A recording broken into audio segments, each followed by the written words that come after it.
أعوذ بالله من الشيطان الرجيم بسم الله الرحمن الرحيم الحمد لله وكفى وسلام على عباده الذين اصطفى نحمده ونصلي على رسوله الكريم أما بعد فأعوذ بالله من الشيطان الرجيم بسم الله الرحمن الرحيم رب زدني علما رب زدني علما رب زدني علما اللهم إني أسألك علما نافعا ورزقا طيبا وعملا متقبلا آمين يا رب العالمين۔ السلام علیکم ورحمۃ اللہ وبرکاتہ۔ اللہ کا بڑا فضل ہوا، کرم و احسان ہوا کہ اللہ تبارک و تعالیٰ نے ہمیں قرآن کی تفسیر کرنے کی توفیق و سعادت نصیب فرما دی۔ اللہ سے بہت زیادہ دعا ہے کہ اللہ تعالیٰ، ہم تو اس کا حق ادا نہیں کر سکتے، لیکن ٹوٹی پھوٹی جو بھی ہماری محنت اور کوششیں اپنے فضل و کرم سے قبول فرما لے۔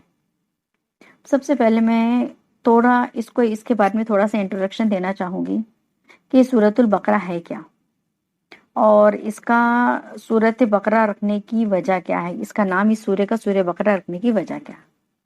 تو ہم شروع کرتے ہیں اللہ کی حمد و ثنا کے ساتھ اور اللہ کی مدد لیتے ہوئے۔ بسم اللہ الرحمن الرحیم۔ سورۃ البقرہ یہ مدینہ منورہ میں نازل ہوئی اور اس میں 286 آیتیں ہیں، لیکن آیت نمبر 281 جو بالکل آخر کی حجۃ الوداع کے موقع پر نازل ہوئی، جبکہ آپ صلی اللہ علیہ وسلم مکہ میں تھے، لیکن اس کے باوجود یہ سورہ مدنی سورہ کہلاتی ہے۔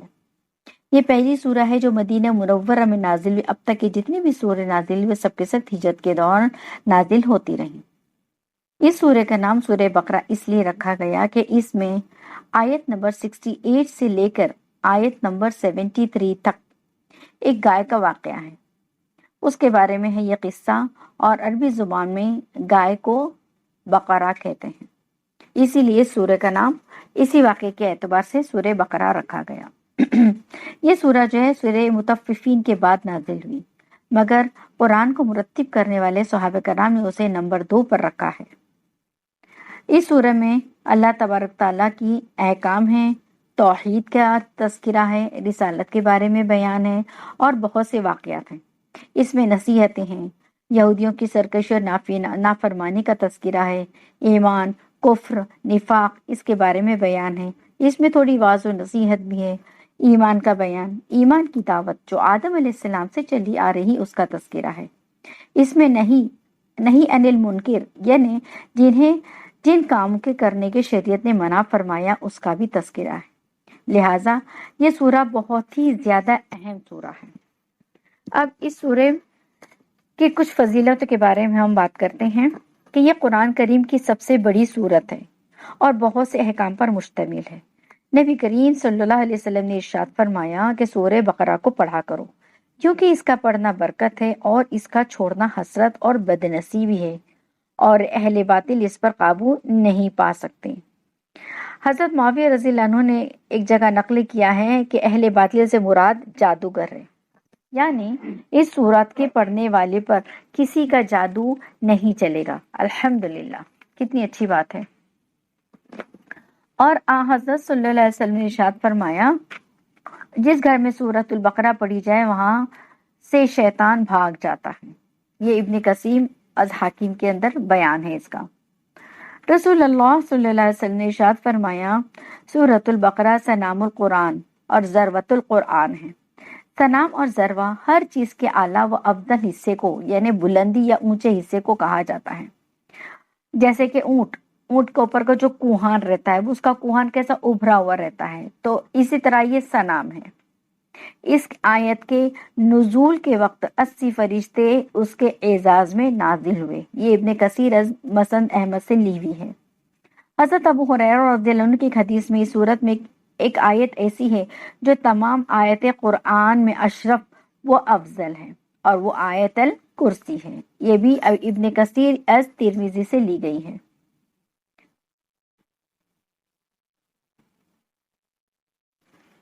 حضرت فاروق اعظم حضرت عمر بن خطاب رضی اللہ عنہ نے جب سورۃ بقرہ کو تفسیر کے ساتھ پڑھا تو اس کی تعلیم میں 12 سال خرچ ہوئے، اور حضرت عبداللہ بن عمر جو ان کے بیٹے ہیں حضرت عمر رضی اللہ عنہ کے، حضرت عبداللہ بن عمر نے سورت 8 سال میں پڑھی۔ سورہ فاتحہ اگر دیکھا جائے تو سورہ فاتحہ در حقیقت پورے قرآن کا خلاصہ ہے۔ اس کے بنیادی مضامین 3 ہیں جو ہم نے جیسے پہلے پڑھے. سب سے پہلے میں ہے اللہ کی ربوبیت یعنی پروردگار عالم ہونے کا بیان. دوسرے میں اللہ تعالیٰ ہی کا مستحق عبادت کا ہونا یعنی اس کے سوا اور کسی کی عبادت نہ کرنا. اور تیسرا ہے طلب ہدایت جسے ہم کہتے ہیں اہدنا الصراط المستقیم. تو یہ جو قرآن ہے، یہ سورہ فاتحہ ہے، سورہ فاتحہ میں جو ہم نے کہا اللہ سے اہدنا الصراط المستقیم، در حقیقت پورا قرآن اسی ایک آیت کا جواب ہے.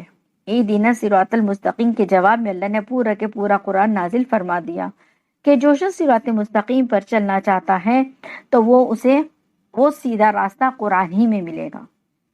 اس صورت کے اگلے حصے میں یعنی شروع کے حصے میں ایمان مجمل کا بیان ہے اور اس کی آخری حصے میں ایمان مفصل کا بیان ہے، اور اس کے اندر زندگی کا ہر شعبے کے بارے میں، عبادات کس طرح کی جائے یعنی نماز کے بارے میں، روزے کے بارے میں، زکوٰۃ کے بارے میں، عبادات کے بارے میں ہو گیا. اس کے بعد معاملات میں، معاشرت میں، اخلاق میں، یعنی ظاہر و باطنی اصلاح کے متعلق بنیادی اصول اور اس کے ساتھ بہت سی چیزوں کی تعلیم دی گئی ہے.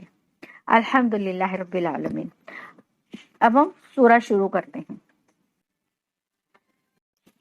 بسم اللہ الرحمن الرحیم. الف لام میم. یہ بہت سی صورتیں ہم دیکھیں گے جیسے شروع ہوتی ہے الف لام میم حامیم، الف لام میم صاد. انہیں کہتے ہیں حروف مقطعات، ہے نا. انہیں کہتے ہیں حروف مقطعات جن کے معنی صرف و صرف اللہ تبارک و تعالیٰ جانتے ہیں اور اللہ کے سوا اور کوئی ان کے نام کو نہیں جانتا ہے. بعض حضرات کا ایسا کہنا ہے کہ آپ صلی اللہ علیہ وسلم کو بھی اللہ تعالیٰ نے سکھا دیے تھے مگر امت کو بتانے سے منع فرمایا. واللہ عالم بالصواب. الف لام اور میم اس کو ہمیشہ الگ الگ ہی پڑھا جاتا ہے، اس کو ہم علم کر کے نہیں پڑھیں گے. اس کے الف پڑھنے میں 10 نیکی، لام پڑھنے میں 10 نیکی اور میم پڑھنے میں 10 نیکی ملتی ہے. اس کے بعد ہے، اس کے بارے میں ایک اور بات ہے الف لام میم جسے حروف مقطعات کہتے ہیں، جیسے حضرت صدیق اکبر، فاروق اعظم، عثمان غنی رضی اللہ تعالی عنہم، حلیم مرتضی، عبداللہ بن مسعود رضی اللہ عنہم وغیرہ جمہور علماء کا ان حروف کے متعلق یہی عقیدہ تھا کہ یہ اللہ تعالیٰ کے اسرار ہیں.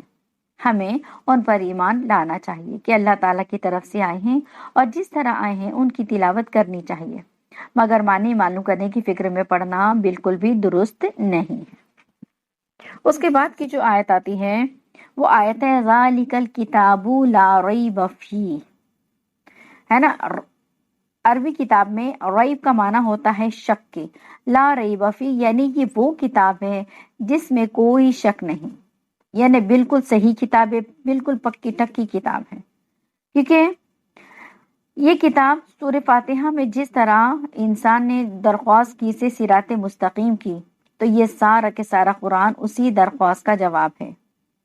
اور اس کا حاصل یا اس کا خلاصہ یہ ہے کہ اللہ تبارک تعالیٰ فرما لے کہ ہم نے تمہاری یہ دعا سن لی اور قرآن بھیج دیا جو ہدایت کا چراغ ہے. جو شخص ہدایت چاہتا ہے وہ اس کو پڑھے، سمجھے اور اس کے احکامات پر عمل کرے. اور پھر اس کے متعلق ارشاد فرما دیا کہ یہ وہ کتاب ہے جس میں کوئی شک نہیں، کیونکہ کسی بھی کلام میں شک شبہ کی 2 صورتیں ہوتی ہیں. سب سے پہلی صورت ہے یا تو یہ کہ وہ کلام خود کلام میں غلطی ہو، اور دوسرا یہ کہ سمجھنے والے کی سمجھ میں غلطی ہو. اس کا مطلب انسان کی اپنی کوئی کمی، لیکن یہ کتاب ایسی ہے جس میں کوئی شک کی کوئی گنجائش ہی نہیں. آگے اللہ تعالیٰ فرما رہے ہدی للمتقین، یعنی یہ ہدایت ہے اللہ سے ڈرنے والوں کے لیے، یعنی مخصوص ہدایت جو آخرت کی نجات کا سبب اور ذریعہ بنے، وہ متقین ہی کا حصہ ہے. اگرچہ قرآن کی ہدایت نہ صرف انسانوں کے لیے بلکہ تمام کائنات کے لیے عام ہے. جیسا کہ سورہ فاتحہ کی تفسیر میں ہم پڑھ چکے ہیں کہ ہدایت کے 3 درجے ہیں. ایک درجہ تو تمام انسانوں کا بلکہ تمام حیوانات وغیرہ بھی اس میں عام اور شامل ہیں. دوسرا درجہ خاص مومنین کے لیے ہے، اور سورہ فاتحہ کا تیسرا درجہ مقربین کے لیے خاص مخصوص ہے. پھر اس کے درجات میں ظاہری طور پر عمل شروع ہوتا ہے جو قلب میں پہنچ کر مکمل سمجھا جاتا ہے، یعنی اسلام باللسانی و بقلبی، ہے نا۔ ہدل للمتقین، ہدل للمتقین کہنے ہدایت اگر کوئی چاہتا ہے، تو یہاں پر اللہ تعالیٰ نے اس کے بارے میں 2 آیتوں میں متقین کی خاص صفات و علامات بیان کر کے یہ بتلا دیا کہ یہ وہ جماعت ہے جو ہدایت یافتہ ہے، اور انہی کا راستہ صراط مستقیم کا راستہ ہے۔ جن کو سیدھا راستہ چاہیے وہ اس جماعت میں شامل ہو جائے، ان کے ساتھ رہے، ان کے عقیدوں پہ نظر رکھے، ان کے اعمال پہ دھیان رکھے، نظر رکھے، ان کی طرح اعمال کرے اور اپنے اخلاق کو اپنی زندگی کا نصب العین بنا لے یا مقصد بنا لے۔ شاید یہ وجہ ہے کہ متقین کی مخصوص صفت بیان کرنے کے بعد ارشاد ہے اولئک علی ھدی من ربہم واولئک ھم المفلحون، یعنی یہی لوگ ہیں جو ٹھیک راہ پر ان کے رب کی طرف سے ملی ہے، اور یہی لوگ پورے کے پورے کامیاب ہیں۔ متقین کی صفات ان 2 آیتوں میں اللہ نے بتا دی۔ اس میں ایک اجمالی تعریف ہے اور اس کے بنیادی اصول بھی اللہ نے بتا دیے۔ آگے فرما دے جو الذین یؤمنون بالغیب ویقیمون الصلاۃ ومما رزقناہم ینفقون، یعنی اللہ سے ڈرنے والے لوگ ایسے ہیں کہ وہ یقین کرتے ہیں بے دیکھی چیزوں کا، یعنی غیب کی چیزوں کا جن کو انہوں نے نہیں دیکھا ہے۔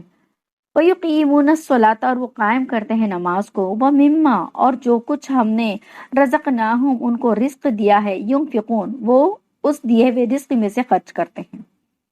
اس آیت میں اللہ تبارک و تعالیٰ نے متقین کی صفتیں بتائی ہے، 3 صفت ہے۔ سب سے پہلی صفت یہ بتائی کہ ایمان بالغیب، یعنی بغیر اللہ کو دیکھے اللہ پر ایمان لانا، بغیر فرشتوں کو دیکھے ایمان لانا، اور قرآن پر، تورات پر، ہر تمام غیب کی چیزوں پر ایمان لانا۔ اقام الصلاۃ، دوسری صفت کیا بتائیے؟ نماز کو قائم کرتے ہیں۔ اور تیسری ینفقون، ینفقون یعنی اللہ کی راہ میں خرچ کرتے ہیں۔ اس کے بارے میں بتایا جاتا ہے کہ اس میں ایک جو ہمارے جو سورہ بقرہ ہے، سورہ بقرہ میں کہیں پہ ڈوز ہیں، کہیں پہ ڈونٹس ہیں۔ تو ڈوز میں سے فرسٹ ڈوز جو آ رہا ہے کہ ہمیں جو کرنا چاہیے وہ یہ ہے کہ سب سے پہلے یہ ہے کہ ایمان کی تعریف، ایمان کی تعریف کا قرآن نے یؤمنون بالغیب، صرف 2 الفاظ یؤمنون اور بالغیب، یہ دونوں الفاظ میں پورا ایمان کو بیان کر دیا۔ یعنی اگر ایمان اور غیب کے معنی سمجھ لیے جائے تو ایمان کی پوری حقیقت و تعریف سمجھ میں آ جائے۔ ایمان کسے کہتے ہیں؟ کہ کسی بات کو کسی کے اعتماد پر یقینی طور سے مان لینے کا نام ایمان ہے۔ کسی کی بات سن کر اس کی تصدیق کرنے کو ایمان نہیں کہتے۔ مثلا کوئی شخص سفید کپڑے کو سفید یا سیاہ کو سیاہ کہہ رہا ہے اور دوسرا اس کی تصدیق کرتا ہے تو اس کو تصدیق کرنا تو کہیں گے لیکن اس کو ایمان لانا نہیں کہا جائے گا۔ کیوں کہ تصدیق میں اعتماد کو کوئی دخل نہیں ہے، قائل کے اعتماد کو کوئی دخل نہیں، بلکہ یہ تصدیق اس کے مشاہدے، اس کے ایکسپیرینس کی بنا پر ہے۔ اور اصطلاحی شرح میں جو خبر رسول ہے، جو رسول اللہ صلی اللہ علیہ وسلم نے جو ہمیں خبر دی ہے، رسول کی خبر پر اعتماد یقینی طور سے مان لینے کا نام ایمان ہے۔ اور غیب کے بارے میں نے بتائی کہ غیب وہ چیز ہے کہ وہ چیزیں جو نہ آنکھ سے نظر آئی، نہ کان سے سنائی دے، نہ ناک سے سن کر اور نہ زبان سے چکھ کر ان کا علم ہو سکے اور نہ ہی ہاتھ سے چھو کر معلوم کیا جا سکے۔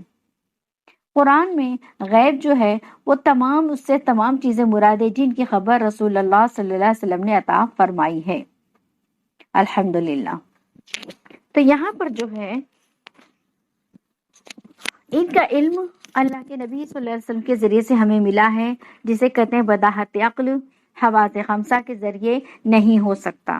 اس میں اللہ تعالیٰ کی ذات و صفات آ جاتی ہے، تقدیری امور یعنی اچھی بری تقدیر، جنت دوزخ کے حالات، قیامت اور قیامت میں پیش ہونے والے واقعات، یعنی اس سے مراد حشر ہے، اور تمام آسمانی کتابیں، تورات، زبور، انجیل اور جو صحیفے، اور تمام انبیاء سابقین آدم علیہ السلام سے اب تک کے جتنے بھی انبیاء علیہ السلام، ان سب کے اوپر کامل یقین رکھنا۔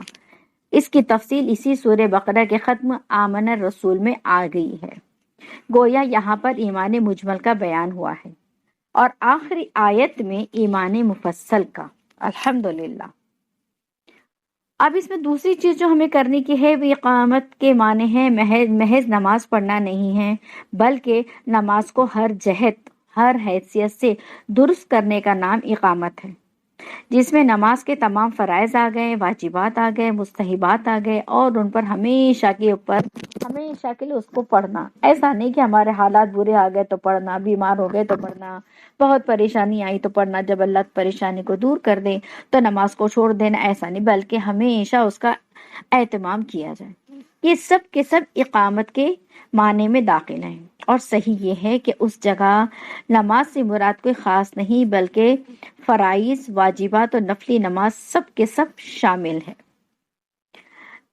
خلاصہ اس کا یہ ہوا کہ نمازوں کی پابندی بھی شریعت کے قاعدے کے مطابق کرتے ہیں اور ان کے پورے آداب بھی بجا لاتے ہیں۔ کون؟ یہ متقین لوگ۔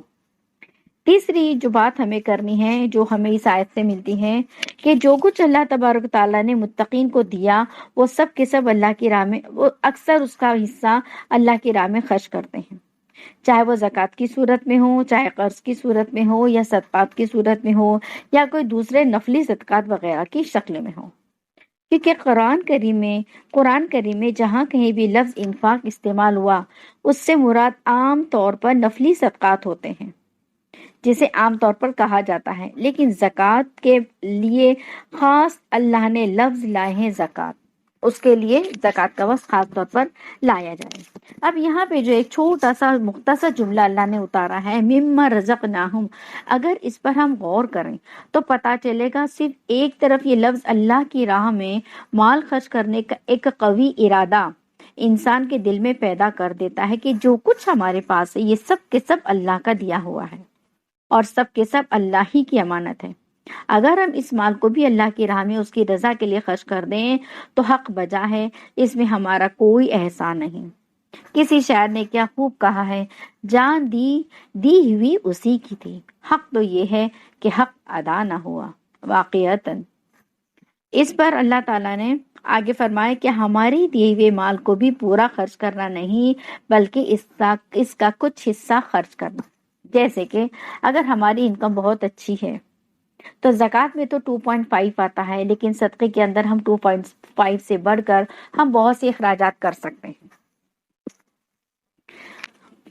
ایمان کی اہمیت ہم سب کو معلوم ہے۔ یہاں پر اللہ تعالیٰ نے متقین کی 3 صفتیں بتائی، اور ظاہر سی بات ہے جو ایمان لائے گا اور جو پرہیزگاری اختیار کرے گا وہی متقین بنے گا، لیکن ایمان کے ساتھ اعمال کا بیان کیا گیا تو ان کی فہرست بہت لمبی ہے، جس میں فرائض واجبات کی تعداد کثیر ہے۔ اب سوال یہ پیدا ہوتا ہے کہ اعمال میں صرف 2 عمل، ایک تو نماز ہے اور دوسرا مال کو خرچ کرنا، اسی کے ذکر پر اکتفا کرنے میں کیا راز ہے؟ یعنی اللہ تعالیٰ نے سارے کے سارے احکام قرآن شروع ہوتے ساتھ نہیں سر پہ تھوپ دیے، بلکہ دیکھو صرف 2 چیزوں کو لائے ہیں۔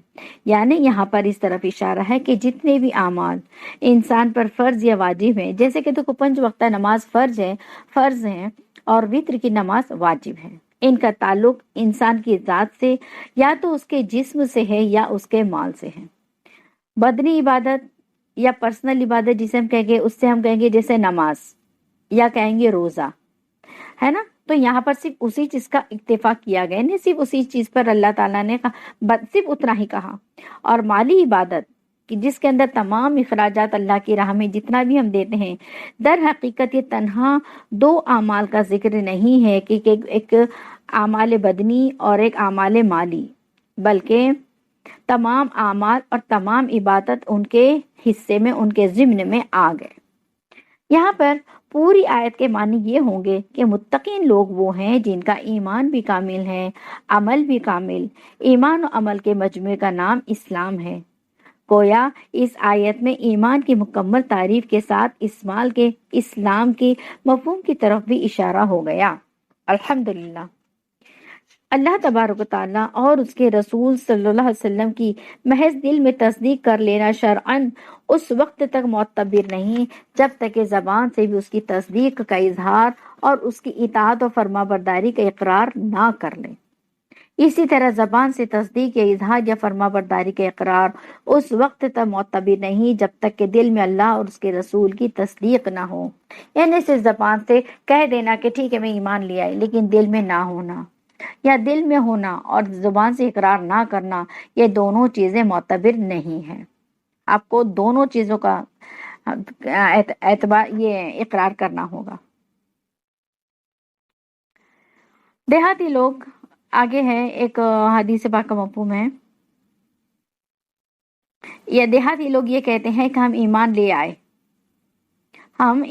آئے، آپ ان سے فرما دے کہ ابھی یوں نہ کہیں کہ ہم مومن ہو گئے، بلکہ یوں کہیں کہ ہم مسلمان ہو گئے، کیونکہ ابھی تک ایمان ان کے دلوں میں رچا نہیں۔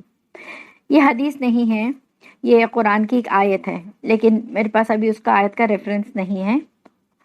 تو یہ فرما رہے ہیں کہ دیہاتی لوگ جب کہتے ہیں کہ ہم ایمان لے آئے، تو اللہ تعالیٰ فوراً ان کو ٹوک دیتے ہیں کہ یوں کہو کہ ہم مسلمان ہو گئے، کیونکہ ایمان ابھی دلوں میں اترا نہیں ہے۔ آگے اللہ تعالیٰ فرماتے ہیں ان المنافقین فی الدرک الاسفل من النار، یعنی منافقین جہنم کے سب سے نیچے کے طبقے میں رہیں گے۔ اسی طرح ایمان یعنی تصدیق قلبی کے ساتھ اگر اطاعت نہ ہو، انسان دل سے مان لے جی ہاں اللہ ایک ہے، اس کا رسول ایک ہے، لیکن اگر وہ اس کی اللہ کی اطاعت نہ کرے تو اس کو بھی قرآن نصوص میں کفر ہی قرار دیا جاتا ہے۔ یعرفونہ کما یعرفون ابناءہم، یعنی کفار رسول صلی اللہ علیہ وسلم اور آپ صلی اللہ علیہ وسلم کی حقانیت کو ایسے یقینی طور پر جانتے ہیں جیسے اپنے بیٹوں کو جانتے ہیں۔ اسی طرح دوسری جگہ اللہ تعالیٰ نے ارشاد فرمایا جحدوا بها واستيقنتها انفسهم ظلما وعلوا، یعنی یہ لوگ ہماری آیت کا انکار کرتے ہیں حالانکہ ان کے دلوں میں ان کا یقین کامل ہے، اور ان کی یہ حرکت محض ظلم و تکبر کی وجہ سے ہے۔ اب آگے کی جو آیت آتی ہے والذین یؤمنون بما انزل الیک وما انزل من قبلک وبالآخرۃ هم یوقنون، یعنی والذین یؤمنون، وہ لوگ جو ایمان لاتے ہیں، بما انزل، جو کچھ ہم نے نازل کیا، الیک، آپ پر، وما انزل، اور جو کچھ نازل کیا گیا، من قبل، آپ کے پہلے، وبالآخرۃ، اور آخرت میں، ہم یوقنون، وہ یقین رکھتے ہیں۔ اب حضرت عبداللہ بن مسعود رضی اللہ عنہ اور حضرت عبداللہ بن عباس رضی اللہ عنہ نے اس کی تفسیر میں فرمایا کہ عہد رسالت میں مومنین متقین دو طرح کے حضرات تھے، ایک وہ جو پہلے مشرکین میں سے تھے، پھر مشرف بالاسلام ہوئے، یعنی پھر اسلام قبول کیا، آپ صلی اللہ علیہ وسلم کی محنت پر، دعاؤں پر، صحابہ کرام کی محنت پر انہوں نے مشرکانہ حرکتیں چھوڑ کے ایمان قبول کر لیا۔ دوسرے وہ جو پہلے اہل کتاب تھے، یعنی یہودی تھے یا نصرانی تھے، اور پھر وہ مسلمان ہو گئے۔ یہاں پہ جو ہے پہلی آیت میں پہلے طبقے کا تذکرہ ہے، اور اس آیت میں دوسرے طبقے کا تذکرہ ہے۔ ایک تو بات اس میں یہ ہے کہ پچھلے کتابوں کے زمانے میں ان پر ایمان اور عمل کرنے کا ثواب، اور دوسرے قرآن کے زمانے میں قرآن پر اعمال لانے اور عمل کرنے کا ثواب، یعنی مشرکین جو پہلے عقیدے پہ تھے، تو مشرکین تو کفار ہی تھے، لیکن جو یہود و نصارہ تھے اس وقت کے صحیح دین پر تھے، لیکن جب آپ صلی اللہ علیہ وسلم آ گئے اور جب اسلام کو قبول کر لیا تو یہود و نصارہ کو دوہرا اجر ملے گا، کیونکہ پہلے دین ابراہیم پر لوگ تھے، اور مشرکین بھی جو تھے کہیں کسی حد تک دین ابراہیم ہی کو مانتے تھے، لیکن ساتھ ساتھ میں مشرکانہ حرکتیں بھی کرتے تھے۔ تو بتاتے ہیں یہود و نصارہ کو جو اہل کتاب ہے ان کو دوہرا اجر ملے گا، پہلے کے نبی پر، ان کی کتابوں پر عمل اور یقین لانے کی وجہ سے، اور بعد میں آپ صلی اللہ علیہ وسلم کے آنے پر، آپ صلی اللہ علیہ وسلم کی ذات و صفات پر اور ان کی کہی ہوئی بات پر یقین لانے پر۔ لیکن اب تمام پچھلی کتابیں منسوخ ہو گئی، کینسل ہو گئی، اب صرف اور صرف کس پر یقین کیا جائے گا؟ صرف اور صرف قرآن شریف پر عمل کیا جائے گا، لیکن دوسری کتابوں کا انکار نہیں ہوگا۔ اب عقید آخرت کی جو بات ہوتی ہے تو عقید آخرت کیا ہے؟ یہ وہی خوف خدا ہے جس کی وجہ سے انسان کی ظاہری اور باطنی حالت تنہائی میں یا لوگوں کے درمیان ایک سی ہوتی ہے، یعنی وہ یقین رکھتا ہے کہ مکان کے بند دروازوں اور ان پر پہرے دار اور رات کی تاریکیوں میں بھی کوئی ہے جو مجھے دیکھنے والا ہے، اور کوئی ہے جو لکھنے والا ہے، میرے اعمال کو لکھ رہا ہے۔ یہ عقیدہ آخرت ہے، یہ اللہ کا وہ خوف ہے جو انسان کو تنہائی میں بھی گناہ سے روک دیتا ہے۔ یہی وہ عقیدہ تھا جس پر پورا عمل کرنے کی وجہ سے اسلام کے ابتدائی دور میں ایسا پاک پاس معاشرہ پیدا ہوا کہ مسلمانوں کی صورت دیکھ کر، ان کی چال چلن دیکھ کر لوگ دل و جان سے اسلام کے گرویدہ ہو جاتے تھے۔ یہاں پر بھی ایک بات بہت غور کرنے کی ہے کہ اس آیت میں بالآخرتی کے ساتھ یؤمنون نہیں بلکہ یوقنون کا لفظ ارشاد فرمایا آیت کے اندر، کیونکہ ایمان کا مقابل اس کا اپوزٹ کا ایمان کا اپوزٹ کیا ہے؟ جھٹلانا یعنی تکذیب کرنا، اور یقین کرنے کا اپوزٹ کیا ہے؟ شک کرنا۔ یہ اس بات کی طرف اشارہ ہے کہ آخرت کی زندگی محض تصدیق کرنا مقصد کو پورا نہیں کرتا، بلکہ اس بات کا یقین ضروری ہے جیسے کہ کوئی چیز آنکھوں کے سامنے ہو۔ متقین کی یہی صفت ہے کہ آخرت میں حق تعالیٰ کے سامنے پیشی اور حساب کتاب، جزا سزا کا نقشہ ہر وقت ان کے سامنے رہتا تھا، لہٰذا وہ ہر وقت اللہ سے ڈرتے رہتے تھے اور نیک کام کیا کرتے تھے۔ اب دیکھیں یہاں پر ہماری سورۃ بقرہ کی 5 آیتیں ہوں گی۔ سورۃ البقرہ کی 5 آیتوں میں جو پہلی آیت ہے الف لام میم، وہ تو حروف مقطعات میں سے ہے۔ بعد کی جو آیتیں، جو 4 آیتیں ہیں، اس کے اندر اللہ نے ایمان والوں کا تذکرہ کیا، ایمان والوں کی خاصیت بتائی، ان کی خصوصیت بتائی، اور متقین لوگوں کے 3 اہم کام بتائے کہ وہ کیا کیا کرتے ہیں۔ غیب پر ایمان لاتے ہیں، نماز کو قائم کرتے ہیں، اور جو کچھ اللہ نے انہیں رزق دیا اس میں سے خرچ کرتے ہیں۔ اور اس کے بعد اللہ تعالیٰ فرماتے ہیں اولئک علی ھدی من ربہم واولئک ھم المفلحون۔ یہاں تک کہ ایمان والوں کا تذکرہ ہے۔ اللہ تعالیٰ کیا فرماتے ہیں؟ جو ان پچھلی تمام باتوں پر یقین کرے گا، اللہ پر یقین کرے گا، ایمان لائے گا، نیک اعمال کرے گا، نماز قائم کرے گا، تو ان لوگ کو کیا رزلٹ ملے گا، ان کو کیا نتیجہ ملے گا، ان کو کیا جزا ملے گی؟ اللہ تعالیٰ فرما رہے ہیں بس یہی لوگ ہیں ٹھیک راہ پر جو ان کے پروردگار کی طرف سے انہیں ملی ہے، اور یہ لوگ ہیں پورے کامیاب۔ اولئک علی ھدی من ربہم، وہی لوگ ہیں جو ہدایت پر ہیں، من ربہم ان کے رب کی جانب سے، واولئک اور وہی لوگ، ھم المفلحون کامیاب، پورے کامیاب ہیں۔ یہاں پر اللہ تعالیٰ ہمیں کیا سبق دے رہے ہیں؟ یہ سورہ ہمیں کیا سکھا رہی ہے؟ یہ سورہ ہمیں سکھا رہی ہے کہ ہمیں ایک اللہ کی عبادت کرنا چاہیے، ہمیں شرک سے، بت پرستی سے، قبر پرستی سے بہت زیادہ پرہیز کرنا چاہیے۔ ایمان والوں کی تعریف سے اللہ نے قرآن کو شروع کیا۔ ہم نے سورہ فاتحہ میں اللہ تعالیٰ سے دعا کی تھی اہدنا الصراط المستقیم، اس دعا کے ساتھ اللہ تعالیٰ نے اس دعا کے بدلے میں پورا کے پورا قرآن نازل فرما دیا، اور ارشاد فرما دیا کہ جو کوئی ہدایت پانا چاہتا ہے، صحیح راہ پانا چاہتا ہے، تو اسے کیا کرنا ہے؟ اسے اس قرآن کو مضبوطی سے تھامنا ہے۔ یہ قرآن جب میری بہنوں، میرے بھائیوں، جب ہم تک پہنچ گیا تو یہ ہماری ذمہ داری ہے کہ ہم تھوڑا تھوڑا کر کے اس کو سمجھے اللہ نے کس چیز کا وعدہ ہم سے لیا ہے، کہ ایمان کا مطلب صرف جسمانی یعنی بدنی اور مالی عبادت کا نام نہیں، بلکہ اللہ کی ذات پر کامل یقین، شرک بت پرستی سے توبہ، اور اللہ تعالیٰ آپ صلی اللہ علیہ وسلم نے جتنی بھی خبریں ہمیں غیب کی دی ان تمام خبر پر یقین، اعتماد ہونا، دل سے بھی اور زبان سے بھی اس چیز کا اقرار کرنا۔ متقین اگر کوئی بننا چاہتا ہے، ہدایت کوئی پانا چاہتا ہے، تو اس کے لیے بہت ضروری ہے کہ 3 کام کرے جو متقین کی صفت میں بیان ہو چکا ہے۔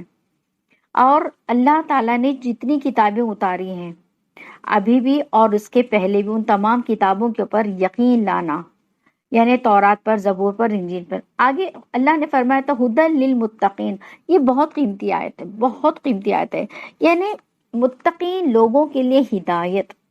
اب دیکھیں ہدایت ایک ایسی چیز ہے جس کے لیے انسان کو بہت کوشش اور بہت محنت کرنی پڑتی ہے۔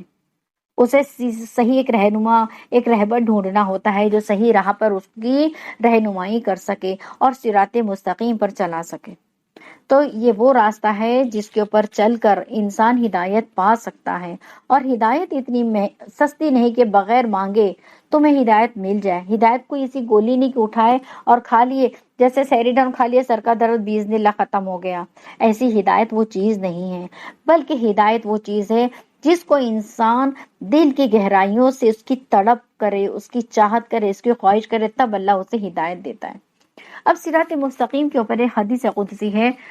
حدیث قدسی یہ ہے کہ صراط مستقیم ایک سیدھا راستہ ہے، جہاں پہ راستہ ختم ہو وہاں پہ ایک بہت خوبصورت سا گھر ہے، اور جہاں پہ جو راستہ ہے، راستے کے دائیں اور بائیں جانب دونوں طرف 2 دیواریں ہیں، اور جو دیواریں ہیں ان دیواروں پہ تھوڑے تھوڑے فاصلے کے اوپر بہت سارے دروازے بنے ہیں، رائٹ میں بھی بہت سارے دروازے بنے، لیفٹ میں بھی، ان دروازوں کے اوپر پردے پڑے ہیں۔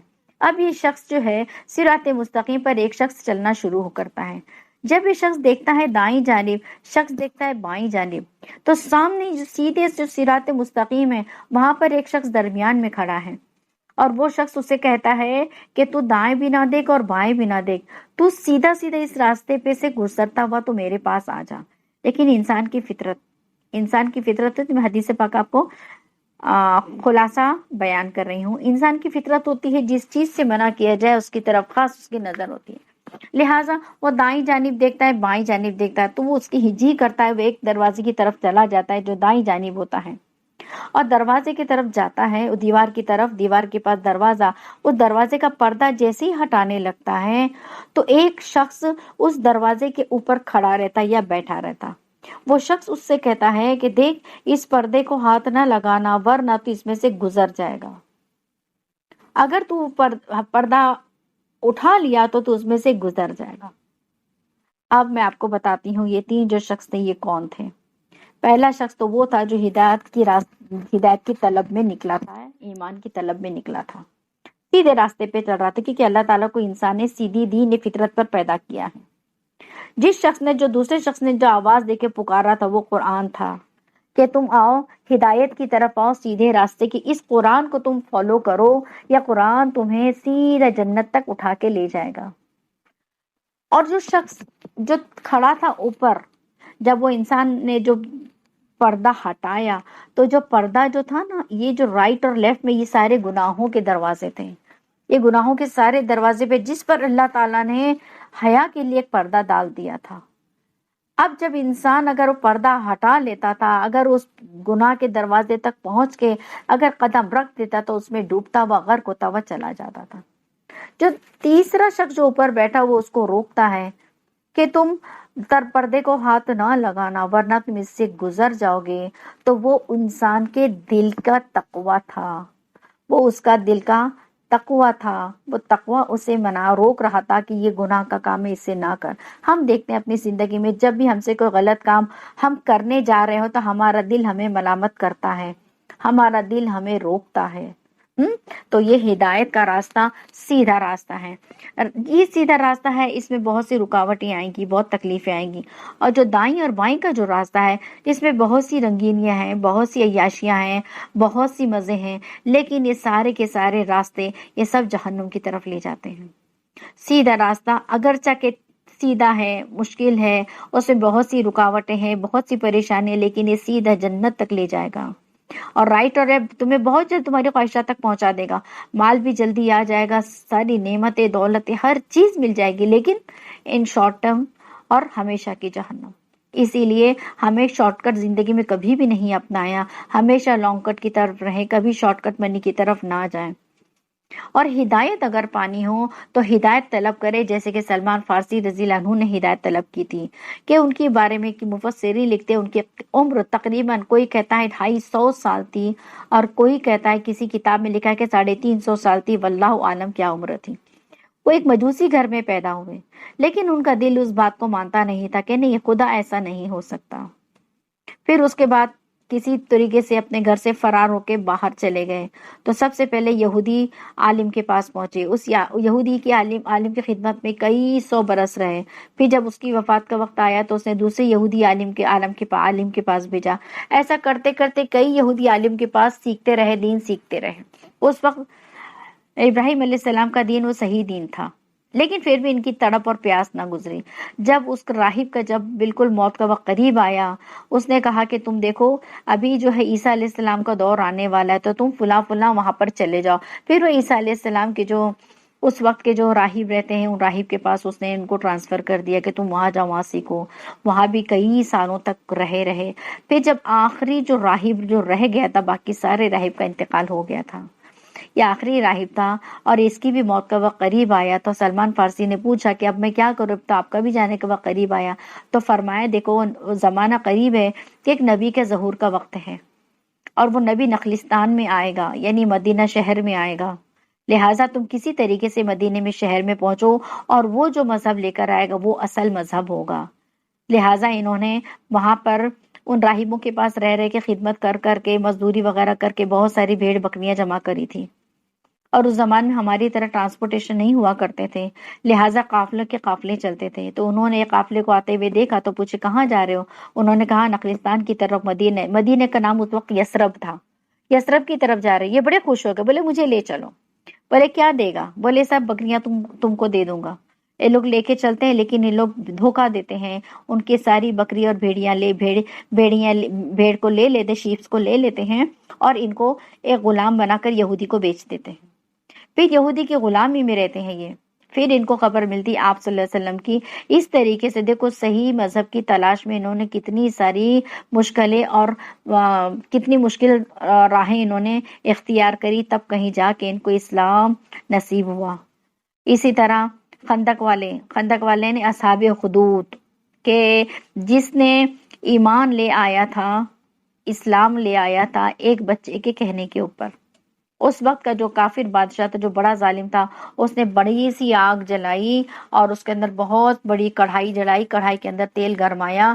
کہیں کہتے ہیں بڑی سی آگ جلا کے سارے لوگوں کو اس میں ڈالا، اور کہیں ایسا لکھا ہے کہ خندق بڑی سی ایک دم کڑھائی چڑھائی، اس کے اندر بہت سارا تیل گرم کھولایا اور سارے ایمان لانے والوں کو اس کے اندر جلا دیا. تو دیکھو ہدایت پانے کے لیے لوگوں نے اپنی جان قربان کر دی، لیکن ہدایت سے نہیں ہٹے. تو ہدایت حاصل کرے اس طریقے سے جیسے کہ سلمان فارسی. تو ہدایت کے لیے اللہ سے خوب دعا کرے کہ اللہ تعالی ہمیں کامل ہدایت نصیب فرما دے. کامل ہدایت اگر مل جائے گی تو نماز پڑھنا بھی آسان ہو جائے گا، ایمان بالغیب بھی ہمارا، غیب کے اوپر ایمان اور عقیدہ ہمارا صحیح ہو جائے گا، دین پر چلنا آسان ہو جائے گا. ہمیشہ دھیان رکھیں، ہمیشہ نیک لوگوں کی صحبت میں رہا کریں، ہمیشہ نیک لوگوں کے ساتھ رہا کریں، دیندار لوگوں کے ساتھ رہا کریں. ہاں انسان کہتے ہیں نا کہ انسان جو ہے، انسان اپنے دوست کے دین پر ہوتا ہے. تو دوستوں کا انتخاب نیک اور دیندار کریں، ورنہ دنیا دار کرو گے تو تمہیں دنیا کی طرف لے جائے گا اور ہماری آخرت تباہ ہو جائے گی. ہم مسلمان ہیں، ہمارے ایمان یہ ہے کہ ہمیں مرنا ہے، اور مرنے کے بعد والی زندگی برزخ میں نہ جانے کتنے سال رہنا ہے. اس کے بعد کھڑے ہونا ہے، سوال جواب دینا ہے، حساب کتاب ہونا ہے اللہ کے سامنے، اور اس کے بعد نہ جانے کتنا عرصہ ہمیں کھڑے ہونا ہے. لہٰذا ہمیں اللہ کے سامنے کھڑے ہونے سے ڈرنا ہے، ہمیں اللہ کی اطاعت و فرما برداری میں پوری زندگی بسر کرنا ہے. جو انسان اللہ کی اطاعت فرما برداری میں زندگی بسر کرے گا، اسی کا تذکرہ یہاں کی شروع کی آیتوں میں ہدی للمتقین. ہم چاہیں گے نا کہ ہم متقی بن جائیں، ہم پرہیزگار بن جائیں، تو کچھ صفتوں کو ہمیں اپنانا ہوگا. لہٰذا یہاں تک کہ میں نے 5 آیتوں کی پوری تفصیل کر دی، لیکن بہت میں ڈیٹیل میں نہیں گئی. جو ضروری باتیں صرف وہی میں نے آپ کو چھانٹ کے بتائی ہیں، تاکہ کم سے کم ہم عمل پر آ جائیں، ہم اپنے ایمان اور یقین کو بتاتے. اس کے بعد کی جو آیتیں ہیں، 2 آیتیں کفر کے اوپر ہے، کافروں کے بارے میں. اس کے بعد میں 13 آیتیں اللہ نے پورا کے پورا منافقین کے بارے میں، یہودیوں کے بارے میں بتائی ہیں. انشاءاللہ وہ میں اگلے اس کے اندر آپ لوگوں کو بتا دوں گی. وآخر دعوانا الحمدللہ رب العالمین. سبحانک اللہم وبحمدک نشہد لا الہ الا انت نستغفرک ونتوب الیک. سبحان ربک رب العزت عما یصفون وسلام علی المرسلین والحمد للہ رب العالمین برحمتک یا ارحم الراحمین. جزا اللہ عنا محمد ما هو اہلہ صلی اللہ علیہ وسلم.